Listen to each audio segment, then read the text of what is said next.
Менің каналыма қош келдіңіз, құрметті оқырманым. Бүгін мен сізге Аида Қожмамбетованың «Күздің соңғы күні» атты әңгімесін баяндап беретін боламын. Күзгі тамшылар тырс-тырс етеді.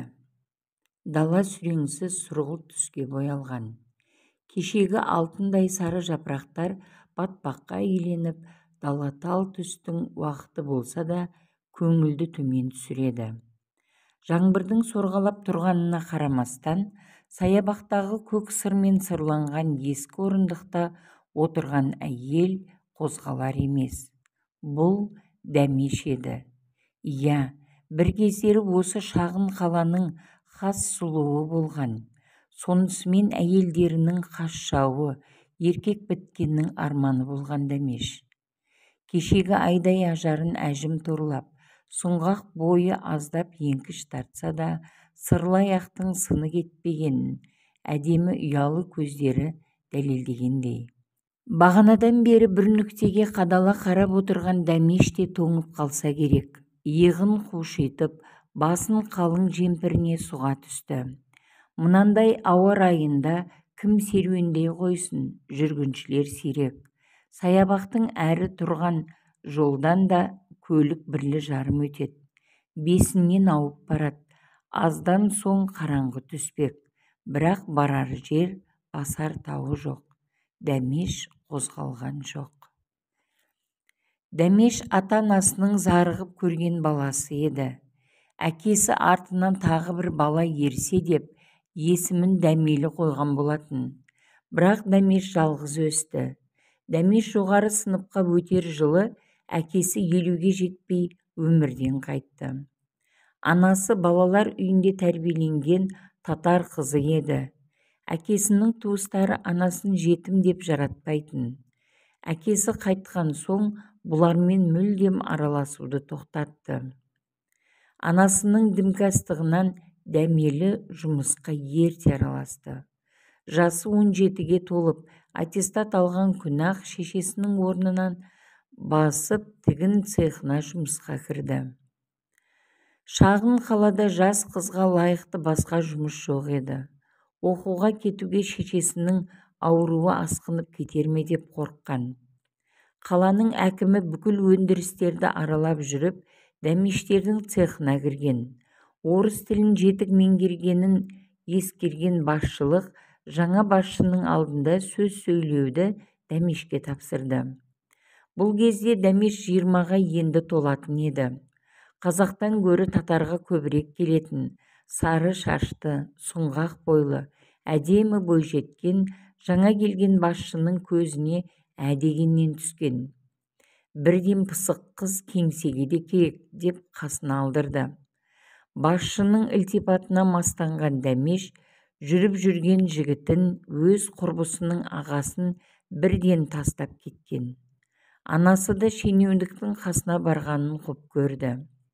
Жас шенеунік Азамат Толыбаевич Дәмешті ғана емес, анасын да үлде мен бүлдеге орап тастады. Отбасын Алматыға тастап, бұл жақта жас қызбен сайрандап жүрген ол осы жетістіктің бәрі қайын жұртының арқасы екенін де әсте есінен шығармайтын. Әр жұма сайын түс қайта үлкен шаһар Алматыға тартып отыратын. Бір күні мүлдем оралмай қалды. Ұзын құлақтан естуінше, Астанада қайын жұрт көмегімен тағы бір жұмсақ креслоға қонжиған. Ал Дәмештің құрсағы томпиып келе жатқан еді. Азамат Толыбаевичтің отбасы бар екендігін біліп тұрып, осы іске барған Дәмештің дәмесі де жоқ емес еді. Отбасын тастап мені таңдар деген арманы да болған.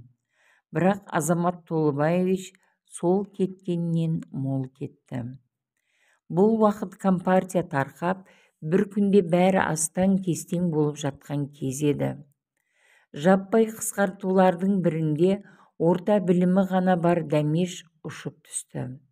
Аяғы ауыр жас қызды еш жер жұмысқа алмаған соң, дімкәс анасы бұрынғы жұмысына өзі шыққан.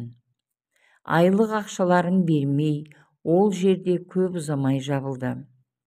Жаңа босанған Дәмеш анасының ызыңдап сөйлегенінен безіп базарға шықты.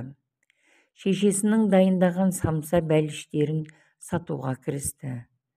Күннің ыстық суығына қарамай сауда жасаудан да жалыға бастады. Азамат Толыбаевичтің уыс-уыс ақшасын аңсап, қалталы еркектерді тори бастады.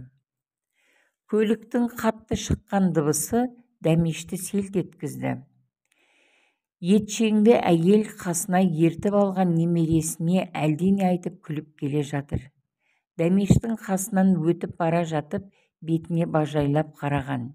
«Әкем-ау, Дәмешпісің?» деді таңырқап. «Бетім-ау, бағана осы жолмен өтіп бара жатып танымағанымдай». Әйел ақырын басып, көк сырлы орындықтың шетіне жайғасты. Міз бақпаған Дәмеш бір нүктеге қадалып отыра берді. Аз кем үнсіздіктен кейін немересі қыңқылдай бастаған соң, кейуана орнынан тұрып жатып Дәмешке қарап: «Жүр біздікіне, сорың құрғыр, жаурап қалғаның сонша көгеріп кетіпсің ғой», деп Дәмештің тастай суық қолынан ұстап, өзіне қарай тартты. Дәмеш сүлесоқ кейіпте ақырын орнынан түрегелді. Екі аяғын тең басып тұруы мұң екен, оң аяғы тыз етіп шанши түсті. Ауырсынып қалса да сыр бермеді. Немересін сол қолымен жетектеп, оң қолымен бір кездегі сыныптас құрбысы, жалғыз ағасының алғашқы махаббаты Дәмешті қолтықтап алды. Ақырын аяңдап, саябақтан бір көше төмен қызыл сырлы еңселі үйге келгенше жақ ашпады. Есікті ашып жатқан қызыл орамалды келіншек таңданса да күліп қарсы алды. Жылы жерге кірген Дәмештің аяқ-қолы сырқырап, тісі-тісіне тимей сақылдай бастаған. Құрбысы ваннаға ыстық суды толтырды да Дәмешті шешіндіріп отырғызып қойды. Дәмештің ештеңеге қарсылық танытуға шамасы келер емес, денесі өзінікі емес сияқты. Әбден жуынып берген таза киімдерді киіп шыққанда, құрбысы ас бөлмеде қасынан орын алып күтіп отыр екен. Дастархан басында манағы қызыл орамалды келіншектің күйеуі амандасып, төрге қарай оздырып жіберді. Шулаған балалар басқа бөлмеде тәрізді. «Кел отыр, еш нәрсе сұрамаймын, бірден бізге келсең де болар еді». Көзіне жас алған Дәмеш үндемеді. Бірақ қанша күннен бергі ашу ыза кеудесін кернеп барады. Жалғыз ұлы баяғы Азаматтың ұлы далаға қуып шыққан әйеліне қарсы ләм деп жақ ашпағаны. Жақ ашу бұлай тұрсын, тіпті қостағандай киімдерін жинап бергені жанына әбден батты. Бәрі Дәмештің жас шенеуніктен кейін жүрген қарынды әкім алып берген орталықтағы 3 бөлмелі пәтерді ұлына рәсімдеп бергеннен кейін басталды. Сол күні дәмді ас беріп, жайнан қаққан келін ертесі адам танымастай өзгеріп шыға келді. Айналасы бір айдың ішінде далаға қаңғырып қаламын деп ойлап па? Жас шенеунік ат ізін салмай кеткен соң, Дәмештің артынан жүгіргендер аз болмаған еді. Көбі отбасылы. Дәмеш әкімшілікте іс қағаздарын ары-бері тасып жүргенде, осы құрбысының марқұм күйеуі шопыр болатын. Әкім тапсырмасымен кейде екеуі бірге қалаға барып келетін. Сондай күннің бірінде жел сөзге ерген құрбысы әкімшілікке келіп Дәмештің бетін аймандай етіп тырнап алып, ел жұрттың көзінше айғайлап, абыройын төккен. Өзінің ақтығын қанша шыр-пыр боп айтса да сенбеді. Шын мәнінде бұлардың ара қатынасы шынайы достықтан әрі аспаған. Марқұм әбекең отын суына көмектесіп, Дәмешті басқа қырындаған еркектерден қарындасындай қорғап бағатын. Бірақ кейін ұлы есейі бастағанда қаражаттан қиналып кеткен Дәмеш қалашыққа жаңадан келген жасамыс әкімге жағдайын айтып кірді де жағдайын жасап алды. Почтаға жұмысқа тұрды. Әдемі келіншекті көрген мес қарын әкім тоқал тамда тұрып жатқан Дәмешке өзіне тұруға ұсынылған 3 бөлмелі пәтерге тұруға ұсыныс жасаған. Әлбетте тегін емес. Обал не керек, азаматтай емес, месқараны жұмысы ауысып, облысқа кетіп бара жатқанда Дәмешке 3 бөлмелі үйдің құжатын рәсімдеп кеткен. Сол әкімнің кезінде ғой Әбекеңмен араласпай кеткенді. Бір күні құрбысы жылап келді. Кішкентайы қатты ауырып жатыр екен. Емделмесе мүгедек болып қалу қаупі бар. Ештеңеге қарамаған Дәмеш бір кездері өзінен көмегін аямаған Әбекеңнің баласы үшін әкімнің көлігін сұрап, баласын Алматыға апарды. Елдермен тез тіл табысатын мінезінің арқасында талай бастықтардың алдын тоздырып, қымбат отаға жатқызып, бірақ қайтқан. Алдынан шыққан қызыл орамалды келіншектің күйеуі сол бала. Әбекең біраз жүріп, кейін көлік апатынан қаза болды. Жесір қалған қаламқас 4 баламен әбден қиналғанда Дәмештің қол астында жұмысқа кірді. Екеуі поштада істеп жүріп зейнетке шықты. Міне содан бері араласып келе жатқан еді. Дәмештің ұлы қаламқастың үлкен қызымен құрдас еді. Бірде оқуға кеткен, бір өмірге қадам басар деп ойлайтын.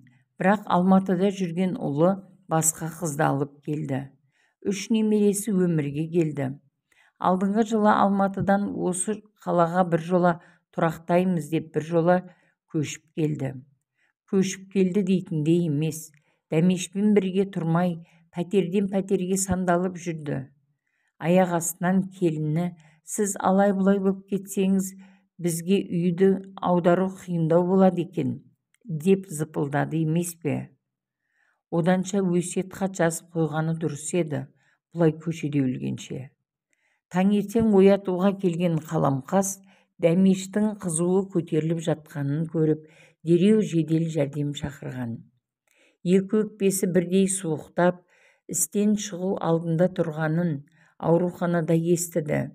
Бір бүйрегі баяғыда семіп қалған екен. Бір сөз айтпаған құрбысына ұрысып жүріп, құрбысының ұлына хабарласқан. Мыңқ-мыңқ еткен ол, қолында тіпті анасына деген сорпасы жоқ. Түстен кейін әрең келген. Бүгін күздің соңғы күні. Айналасы 10 шақты адам Дәмештің бір кездегі мес қарын әкім берген үйінен шығып барады. Иә, бүгін Дәмешті жер қойнына берді.